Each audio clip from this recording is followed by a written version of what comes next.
অবিশ্বাস্য, হতাশাজনক, লজ্জাজনক, জঘন্য, আমি জানি না কোন শব্দটা দিয়ে বর্ণনা করব, কিন্তু ভারত আজকে যে ম্যাচটা হারলো দক্ষিণ আফ্রিকার কাছে, আনএক্সপেক্টেড একটা ম্যাচ আজ ভারত হারলো। বিগত কয়েক বছরে যখনই ভারতের ম্যাচ দেখেছি যে কোনো ফরম্যাটে, টেস্ট বলুন, ওডিআই বলুন, টি20 বলুন, ভারত অ্যাটলিস্ট লড়াইটুকু করেছে। ম্যাচ জয় পরাজয় পরের ব্যাপার, লড়াইটুকু ভারতীয় দলের থেকে আমরা নিয়মিত দেখেছি। কিন্তু আজকের এই যে ম্যাচটা দেখলাম, লড়াইয়ের লটুকু ছিল না ভারতীয় দলের মধ্যে। যে ম্যাচটা আজকে ভারত পরাজিত হলো, আমি জানি না কি হয়েছে, বাট আনএক্সপেক্টেড। 2023 সালের সবচেয়ে বাজে ম্যাচ হারলো আজকে ভারত, সবচেয়ে বাজে ম্যাচ। একা বিরাট কোহলি কত লড়বেন? একা বিরাট কোহলি কতদিন ধরে ভারতকে আর ম্যাচ জিতিয়ে চলবে? সবাই পরপর আউট হয়ে যাচ্ছেন, বিরাট কোহলি একা 76 রান করে গেলেন। লাস্ট কবে আমি টেস্ট ক্রিকেটে ভারতের এরকম পরাজয় দেখেছিলাম বা এরকম আত্মসমর্পণ দেখেছিলাম? অসহায় আত্মসমর্পণ কথাটা আজকে ভারতীয় দলের সঙ্গে প্রযোজ্য। এই যে ভারত যখন ঘরের মাঠে ম্যাচ খেলতো না, যখন এই বিশ্বকাপের ম্যাচগুলো বলুন বা হোম সিরিজ যখন খেলতো, একটা জিনিস বলা হতো যে ভারত যখন ব্যাটিং করে তখন ব্যাটিং পিচ থাকে, ভারত যখন বোলিং করে তখন বোলিং পিচ হয়ে যায়। আজকে ঠিক উল্টোটা হয়েছে ভারতের সঙ্গে। সাউথ আফ্রিকা তাদের ঘরের মাঠে হোম অ্যাডভান্টেজ এত ভালোভাবে কাজে লাগিয়েছে, যেখানে ভারত জাস্ট দিশেহারা। আমি জানি না, আপনারা আমাকে বলুন যে এটা কি পরাজয় হলো, মানে এটা কি খেলা হলো, জাস্ট এটা কি হলো, কি দেখলাম এটা? বিশ্বকাপ ফাইনালে ভারত পরাজিত হয়েছিল, সেটাই এই বছরের সবচেয়ে বড় ম্যাচ ছিল, কিন্তু সেই ম্যাচের পরও আমি জাস্ট এটা নিজেকে বিশ্বাস করিয়েছিলাম, আসলেই তাই হয়েছিল যে এই ম্যাচটা একটা খারাপ দিন। গোটা টুর্নামেন্টে এত ভালো খেলে আসার পর এই একটা খারাপ দিনের জন্যই ভারত আজকে ম্যাচটা হেরেছে। তার মানে এই নয় যে ভারতীয় প্লেয়ারদের মনোবল ঠিক নেই বা ভারতীয় প্লেয়াররা খেলতে পারে না বা যাই হোক। বিশ্বকাপ ফাইনালে ম্যাচটা হারার পরও তখনও আমি কনফিডেন্ট ছিলাম যে এই ভারতীয় দলটাই বিশ্বকাপের বেস্ট টিম ছিল খাতায় কলমে। দিনের দিন পারফরমেন্সে অস্ট্রেলিয়া বার করে দিয়ে গেছে, কিন্তু এই ভারতীয় দল আমি জানি না এটা কি হলো। হতাশ, মানে চূড়ান্ত হতাশ যাকে বলে। বছরের শেষে একটা ম্যাচ, টেস্ট ম্যাচ, সিনিয়র প্লেয়াররা অ্যাভেলেবেল রয়েছেন, প্রচুর অভিজ্ঞতা রয়েছে তাদের মধ্যে, এবং সেই দলটা সাউথ আফ্রিকার কাছে পরাজিত হলো, এটা মেনে নিতে সত্যি সমস্যা আছে। আমি জানি না এটা কি দেখলাম। ম্যাচ শেষ হওয়ার পর লাইভে আসার আগে জাস্ট ওই একটু কমেন্ট্রি, মানে ম্যাচ প্রেজেন্টেশন শুনছিলাম। সুনীল গাভাস্কার পর্যন্ত বলছেন যে এটাকে লজ্জাজনক ছাড়া আর কিছু বলা যাবে না। তার মানে বুঝতেই পারছেন যে সিনিয়র ক্রিকেটাররা, প্রাক্তন ক্রিকেটাররাও কতটা হতাশই হারে। বিরাট কোহলি 76, বাকি 5-0, 26-6, 4-0, 2-0, 4-0। ফোন নাম্বার ডিজিট আজকে ভারতীয় দলের স্কোরবোর্ডটাকে দেখে মনে হচ্ছে। কি বলবো আমি, সিরিয়াসলি 3 দিনে এই ম্যাচটা শেষ হলো। ডিন এলগার 185 রান করেছিলেন, সেখানে ভারতীয় দল 131-এ অল আউট। এরপরও অবশ্যই বলতে হবে বা বলবো যে ভারতীয় দলের পাশে আছে, কিন্তু এই হারগুলো কিভাবে মেনে নেব? বিশ্বকাপ ফাইনালে হারও মেনে নিয়েছিলাম, সেই কষ্টটাও সহ্য করেছিলাম, বাট এই পরাজয়, প্রত্যেকের চোখ মুখ দেখে আজকে মনে হচ্ছিল যে তারা এখনো বিশ্বকাপ ফাইনালের ওই পরাজয়টা মেনে নিতে পারেনি বা সেখান থেকে বেরিয়ে আসতে পারেনি। মানে দেখুন, গত 5-6 বছর ধরে আমি ভারতীয় দলের টেস্ট ম্যাচ যখনই দেখেছিলাম, ভারতীয় দলের মধ্যে একটা অ্যাগ্রেশন ছিল, লড়ে আসবো, জিতে আসবো, উইকেট তুলবো, অ্যাগ্রেশন দেখাবো। এই যে অস্ট্রেলিয়াকে আমরা দুটো বর্ডার গাভাস্কার ট্রফিতে হারিয়েছিলাম অস্ট্রেলিয়াতে গিয়ে, তার বড় একটা অংশ ছিল যে অ্যাগ্রেশন। আমরা আমাদের রিজার্ভ বোলারদের দিয়ে, নেট বোলারদের দিয়ে সিরিজ জিতে এসেছিলাম অস্ট্রেলিয়া থেকে। অতটা সহজ ছিল কি? একেবারেই নয়, কিন্তু সেই জিনিসটা আমরা পেরেছিলাম। অনেকে বলবেন যে বিরাট কোহলি ক্যাপ্টেন্সি তার অ্যাগ্রেশন, সেটাও নয়। সেই সিরিজের রাহানে ক্যাপ্টেন ছিলেন, কোহলি তো একটা ম্যাচ খেলার পর চলে গেছিলেন, রাহানের ওই অ্যাগ্রেশন ছিল না, কিন্তু ভারত জিতেছিল। টিমটার মধ্যে একটা আলাদা পরিবেশ ছিল। কিন্তু এই দলটাকে দেখে আমি জানি না ক্যাপ্টেনের দোষ দেবো, ক্লুলেস ক্যাপ্টেন্সি বলবো, নাকি প্লেয়াররা কানেক্ট করতে পারছেন আমি জানি না, কিন্তু এই টিমটাকে আমি 2 বছর আগে টিমের সাথে কোথাও না কোথাও গিয়ে একাত্ম করতে পারছি না। আমি টেস্ট টিমের কথা বলছি, ওডিআই এবং টি20 না। ওডিআই এবং টি20তে তো বরং একটা তরুণ দল গিয়ে সিরিজ জিতে ফিরলো। টি20 দল সিরিজ পিছিয়ে পড়ে সিরিজ ট্রাই করলো, এবং ওডিআই দল তারা সিরিজ জিতে ফিরলো সাউথ আফ্রিকা থেকে। কিন্তু এখানে তো সিনিয়র প্লেয়াররা ছিলেন, এখানে কোহলি, রোহিত, অশ্বিন, বুমরা, সিরাজ, মানে আমি জানি এটা কি পরাজয়। কি বলবো ভারতীয় দলের এই প্রদর্শন দেখে, কি বলবো। কোহলি যদি আজকে কোনোভাবে সেঞ্চুরি অব্দি পৌঁছাতে পারতেন, হয়তো তার কেরিয়ারের অন্যতম শ্রেষ্ঠ একটা সেঞ্চুরি হতো, কিন্তু কোহলি কত লড়বেন? কোহলি মানুষ, সে বিশ্বকাপ থেকে শুরু হয়েছে, লড়েই যাচ্ছেন, খেলেই যাচ্ছেন, ইনিংস খেলেই যাচ্ছেন, দলকে বাঁচিয়েই চলেছেন। আর কতদিন? 82 বলে 76। কোহলির একটা এক্সেপশনাল ইনিংস আজকে তিনি খেলেছেন।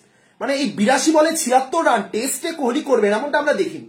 কোহলি সম্পূর্ণ আলাদা। কোহলি 82 বলে 76 ওডিআইতে করবেন, এটাও একটু মানে যারা বিশ্বকাপের ম্যাচগুলো দেখেছে তারা বলবেন আচ্ছা 82 বলে 76 বাহ বেশ ভালো হয়েছে। মানে ওডিআই ক্ষেত্রে কোহলির ইনিংসটা ঠিক আছে, মানা যায়, কিন্তু টেস্টে কোহলি এটা একটা এক্সেপশনাল ইনিংস এবং কোহলি সিচুয়েশন বুঝে, পরিস্থিতি বুঝে কখন স্ট্রাইক নিতে হবে, কখন শট মারতে হবে, কোন বলটাতে শট মারতে হবে একদম ভালো মতন করেছে। কিন্তু বাকিরা যে ম্যাচুরিটি দেখালে সিনিয়র প্লেয়ার হিসেবে, অভিজ্ঞ প্লেয়ার হিসেবে আনএক্সপেক্টেড। মানে একটাই লজিক হতে পারে যে প্লেয়াররা এখনো বিশ্বকাপের হার থেকে বেরোতে পারেনি। আমি জানি না এটাকে কিভাবে আমি বর্ণনা করব। সব ভালো যার শেষ ভালো, এই কথাটা বলা হয় না? সব ভালো হতো, দুটো ট্রফি জিততে পারিনি কিন্তু তাও সবকিছু ভালো হতো, কিন্তু এই পরাজয়টা। এবার এখান থেকে কিভাবে বেরিয়ে আসা যাবে? গোটা ম্যাচের কথা যদি বলি আমি প্রথম থেকে, জয়সওয়াল 37 বলে 17 এবং পরের ইনিংসে 18 বলে 5। জয়সওয়ালের দোষ দিয়ে দেওয়া যায়, চোখ বন্ধ করে প্রত্যেকটা প্লেয়ারের দোষ দিয়ে দেওয়া যায়, কিন্তু কি সমস্যা আছে সেটাকে বুঝতে হবে। জয়সওয়াল আগের সিরিজে একটা সেঞ্চুরি করেছেন ওয়েস্ট ইন্ডিজে। প্রথমত কি হতে পারে? জয়সওয়াল সেনা কান্ট্রিতে এখনো অভ্যস্ত নন সেভাবে খেলতে, বা সেনা কান্ট্রিতে মানিয়ে নিতে পারছেন না, বা এই টেস্ট টিমে তিনি পুরোপুরি ফিট নন। প্রথমত সাউথ আফ্রিকার যে পেসাররা ছিলেন, রাবাডা, তার সাথে নান্দ্রে বার্গার, মার্কো ইয়ানসেন এবং জেরাল্ড কোয়েটসি, প্রথমত এরা কেউই স্টেইন মর্কেলের মতন অভিজ্ঞতা সম্পন্ন নন, রাবাডা বাদ দিয়ে। কোয়েটসি বলুন, জিয়ানসেন বলুন এবং তার সাথে নান্দ্রে বার্গার, এরা একদমই নতুন। নান্দ্রে বার্গার ডেবিউ ম্যাচ খেলেছিলেন। সুতরাং সেই সাউথ আফ্রিকাতে সেই অভিজ্ঞতা সম্পন্ন বোলারদের ফেস করতে হচ্ছে এমনটা নয়, কিন্তু স্টিল যেহেতু একটু অনভিজ্ঞ প্লেয়ার জয়সওয়ালের ক্ষেত্রে আমি বলতে পারি হয়তো তিনি মানিয়ে নিতে পারেনি সাউথ আফ্রিকাতে। এবার সেই দিকে ম্যানেজমেন্টে তো কিছু করার নেই, জয়সওয়াল ভালো খেলছেন বলেই সুযোগ পেয়েছেন, সেটা হতে পারে। গিলের ক্ষেত্রে আমি তাই বলতে পারি, প্রথমবারের জন্য সাউথ আফ্রিকাতে এসেছেন, কিন্তু রোহিত কি হয়েছে? মানে রোহিত বিশ্বকাপে এত ভালো খেললেন, বিশ্বকাপে প্রশংসায় ভরিয়ে দিয়েছিলাম আমরা সেই রোহিত, কিছু সমস্যা হচ্ছে। দেখুন, এটা প্রবলেমটা মেন্টালি, এটা টেকনিক্যাল প্রবলেম আমার মনে হয় না। একাধিক প্লেয়ারের সাথে এই মেন্টাল প্রবলেমটা দেখা দিয়েছে, যেটা বিশ্বকাপের পরপর গিয়ে তারা কোথাও না কোথাও গিয়ে সেই কানেক্টটা করতে পারছে না। ইতিমধ্যে বাবার আজমকে আমরা দেখেছি, আমি অন্য দলের প্রসঙ্গই বলছি, বাবার আজমকে আমরা দেখেছি যে আজ বাবার আজমের ব্যাটে বলে কানেকশনই হচ্ছে না। অনেক পাকিস্তানি সাংবাদিক তো বলছেন যে বাবার আজম নাকি ওয়েট বাড়িয়ে ফেলেছেন, এবং রোহিতের ক্ষেত্রে আমার দেখে কিছুটা মনে হলো, রোহিতকে দেখে একটু মনে হলো গালগুলো যেন ফুলে ফুলে গেছে। এটা হয়তো সেই বিশ্বকাপের ফাইনাল থেকে রোহিত বলেওছেন, রোহিত স্বীকার করেছেন যে বিশ্বকাপের ফাইনাল থেকে কিভাবে বেরিয়ে আসবো আমরা জানতাম না, বাট স্টিল মুখে হাসি নিয়ে খেলতে নেমেছেন। এইটুকুনি তো এক্সপেক্ট করতেই পারি যে রোহিত ঠিক আছেন, কিন্তু আসলেই রোহিতরা কেউই ঠিক নেই, দেখেই বোঝা যাচ্ছে। রোহিত একটু গাল ফোলা ফোলা লাগছে, তার গাল ফুলিয়ে ফেলেছেন, একটু দেখে আনফিট লাগছে। রোহিত শর্মাকে যত এই বারাপাও বলা হতো না, যে বারাপাও ভুড়ি রয়েছে, রোহিত কোনোদিনও সেরকম ছিলেন না মাঠে নেমে। তার ফিটনেস যথেষ্ট ভালো ছিল, কিন্তু কোথাও না কোথাও গিয়ে সেই বডি ল্যাঙ্গুয়েজ দেখে মনে হলো যে না, ঠিক নেই কেউ। রোহিত বলুন, কোহলি তাও তো খেললেন, শ্রেয়াস আয়ার আজকে 12 বলে 6 করে আউট হয়েছেন, রাহুল আগের দিন দারুণ সেঞ্চুরি করেছেন, আজকে রাহুল আউট, রবিচন্দ্রন অশ্বিন যে শটটাতে আউট হলেন, শার্দুল ঠাকুর 8 বলে 2, মানে শর্ট সিলেকশন গুলো দেখে তো আরো খারাপ লাগছে, মানে নেওয়া যাচ্ছে না। আমি লিটারালি এই ম্যাচটা বন্ধ করে ভারতের এবং অস্ট্রেলিয়ার মেয়েদের যে ম্যাচটা চলছে সেটা দেখছিলাম, সেখানেও পরাজয় শিকার হতে হয়েছে, আমি জানি না, ততক্ষণে আমি লাইভে চলে এলাম। হ্যাঁ, সেখানেও পরাজিত হয়েছি আমরা বটে, কিন্তু স্টিল লড়াই করেছে ভারতীয় দল। মানে দেখতেও ইচ্ছে করছে, আবার দেখতেও পারছি না, এরকম একটা ব্যাপার। কিরকম লাগে বলুন তো? টেস্ট ক্রিকেট ঠিক এই জায়গাতে একটা, টেস্ট ক্রিকেট আকর্ষণীয় একটা ম্যাচ, টেস্ট ক্রিকেটের লড়াইয়ের মতো লড়াই হয়তো অন্য কোনো ফরম্যাটে হবেও না, কিন্তু এই টেস্ট ক্রিকেটে যখন আনলিমিটেড ওভার থাকে এবং যখন কেউ উইকেট তুলতে পারে না, তখন কতটা ফ্রাস্ট্রেটিং। আজকের এই ম্যাচটা দেখে অ্যাটলাস বুঝতে পেরেছি যে যখন নিজের দল উইকেট তুলতে পারে না তখন কতটা ফ্রাস্ট্রেটিং থাকে, এবং যখন নিজের দল পরপর উইকেট হারায়, দুটো জিনিসই তো আজকে হয়েছে।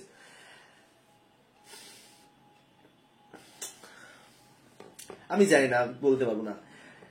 গোটা বছরে অনেক ম্যাচ, ডাব্লিউটিসি ফাইনালে আমরা হেরেছি, এই আজকের এই টেস্ট ম্যাচের থেকে ওই ম্যাচের গুরুত্ব অনেক বেশি ছিল, কিন্তু স্টিল লড়াইটুকু করেছে, লড়ার ক্ষমতাটুকু ছিল ভারতীয় দলে আজকে। যাই হোক, ভিডিওটা বেশি লম্বা করবো না, আশা করবো পরের ম্যাচে ভারত কামব্যাক করবে, তবে কিছু চেঞ্জ হয়তো হতে পারে বোলিং এর ক্ষেত্রে। শার্দুল এবং প্রসিদ্ধ কৃষ্ণা পুরো ফ্লপ ছিল, গোটা ম্যাচ ধরে তারা পুরোপুরি ফ্লপ ছিল। এবার এই জায়গাতে দাঁড়িয়ে তাহলে কি আবার সেই আমরা ঈশান্ত বা উমেশ বা স্বামীর উপরই ভরসা রাখবো? ঈশান উমেশকে কি ফিরিয়ে আনতে হবে বা স্বামীকেই লাগবে?